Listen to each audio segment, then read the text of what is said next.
And I didn't bring my movement stand, but my buddy has got a movement stand. These are the legs, and you can order this stuff from Timesavers. What you do is you loosen this up to be able to turn this to tighten that onto the movement.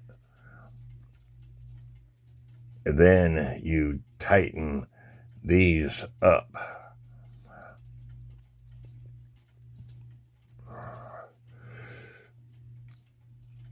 And then it comes with a piece, but I don't know where that piece is. So he put a screw in right there. And that is the movement stand.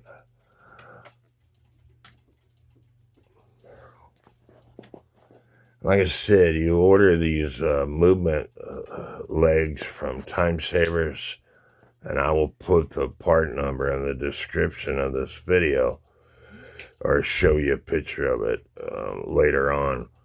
But this is specifically for putting your movement on the wall or on a desk or whatever to test the movement.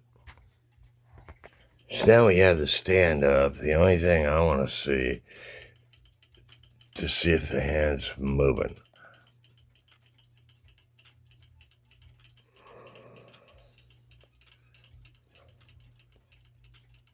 So I'll leave it right there while it ticks away to see if it's going to activate like it's supposed to. Like I said, the person that he bought this thing off of, his dad has repaired clocks. You see the hands moving for 30 plus years. I guess he didn't teach his son a very good job at putting movements back together, because there was a few issues with this movement. But these stands are really handy. I put a washer here because we don't have the right setup, but the washer is to prevent the stand from falling once you put the weights on. And the hand is moving, and it's fixing to cuckoo. And so y'all have to, I could sing a song to you while you're waiting, but I'm not going to do that.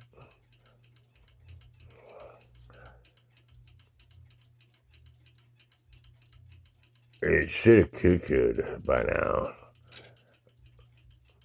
It dropped. It's just that it didn't cuckoo. And I'm sure part of it's got to do with, I don't know, but the hand is moving. So I'm going to rotate the hand to see if it cuckoos.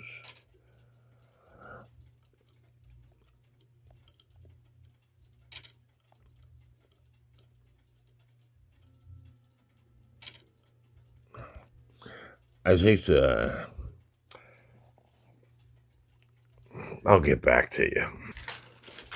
The guy gave him a set of 1,100 gram weights, and the 1,100 gram weights are too heavy for this clock because it would keep cuckooing and cuckooing. It would bypass the third wheel warning pin. And by the way, the reason why it wasn't working earlier is because I tightened up this cuckoo bird post, and a piece of the brass wire was catching that wheel, preventing that wheel from spinning. I still got to tighten up the cuckoo bird post, but I just want to show you that it's going to work this time around. It's the things that make you go brrr, and you got to figure them out. And sometimes that takes a little bit of time, and every cuckoo clock is different. I don't care if you got the exact same movement. They're all different because it could be a minor thing causing issues. And a lot of clock repair folks refuse to work on cuckoo clocks. I told you this before. I was used to working on antique German clocks and English clocks and French clocks, and I had a cuckoo clock that I bought over in England, and I looked at it and I'm like, man, these things are cheaply made because of all the levers and everything. I threw it to the side and never wanted to work on it again until after I had to quit work. In 2019 is when I picked that thing back up and decided, Mark, it's time to work on this clock. And so because of that, I picked my first cuckoo clock. I got bit by the cuckoo clock bug, and I just kept on buying cuckoo clocks and kept on answering people's questions in groups. And I got tired of typing the same answer all the time. So I did videos. And then my internet was too slow to post videos, so I started a YouTube channel, even though some people told me I should sell DVDs. A good friend of mine, Dana Garten, said, Mark, you ought to make and sell DVDs. And I thought about it, but I didn't want to, because let's say you make 100 DVDs and you sell 90. You might not ever sell another DVD again.